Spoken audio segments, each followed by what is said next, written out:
روز 21 فوریه با فرمانهای پرزیدنت و قرارهای حکومت تاجیکستان، وزیر معارف و علم، معاون اول و معاونان وزیر معارف و علم جمهوری تاجیکستان با سبب به کار دیگر گذاشتن از وظیفه آزاد گردیده، سیدزاده رحیم همراه وزیر معارف و علم، جورزاده جمشید معاون یکم، خیرزاده شکرالله و عبدالخالقزاده لطفیه معاونان وزیر معارف و علم جمهوری تعیین گردیدند. همچنین شاهین سیدزاده از روبری اجنسی نظارت دولتی سوای معارف و علم و اکرام خورشید از وظیفه دیرکتور مرکز ملی تستی نزد پرزیدنت جمهوری تاجیکستان نیز با سبب به کار دیگر گذاشتن آزاد گردیده، جعفرزاده سبزعلی دیرکتور مرکز ملی تستی تعیین گردید. فعلا معلوم نیست که به جای شاهین سیدزاده کی تعیین شده و خود او و خورشید اکرام به کدام مقام نو تعیین شدند.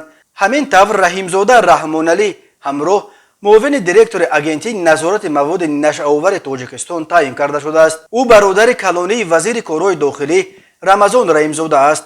خدمات مطبوعات پرزیدنت بدون آوردن نام رحیمزاده تنها خبر داده است که معاون دیرکتور و سردار یکچند ریاست‌های اجنسی نظارت مواد نشه‌آور نزد پرزیدنت جمهوری تاجیکستان از حساب متخصصان صاحب تجربه و کاردان تعیین گردیدند. رحیمزاده رحمانعلی سالهای آخر سردار ریاست تشکیلات مبارزه با حقوق ویرانکنی گمرکی خدمات گمرک تاجیکستان بود. با قرار حکومت همچنین رحیمزاده شبنم معاون یکم، چهارشنبه‌زاده سورج و صابرزاده پرویز معاونان رئیس کمیته جوانان و ورزش تعیین گردیدند.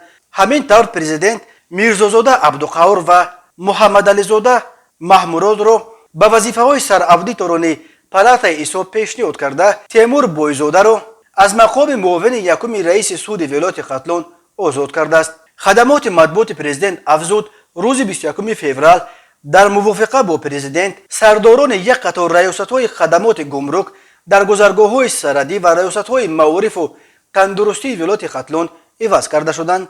امام علی رحمان در ملاقات با کادرهای نفتعین مسائل اصلاحات سوای معارف، بهتر نمودن صفت تعلیم و تربیه، انتخاب و جابجاگذاری درست کادرهای ساحه‌های علم و معارف، تربیه نسل جوان در روحیه علم آموزی و بیدار کردن ذوق طالب علمان و آموزش علم‌های زمانوی، هوسمند کردن آموزگاران جوان را مطرح کرده است.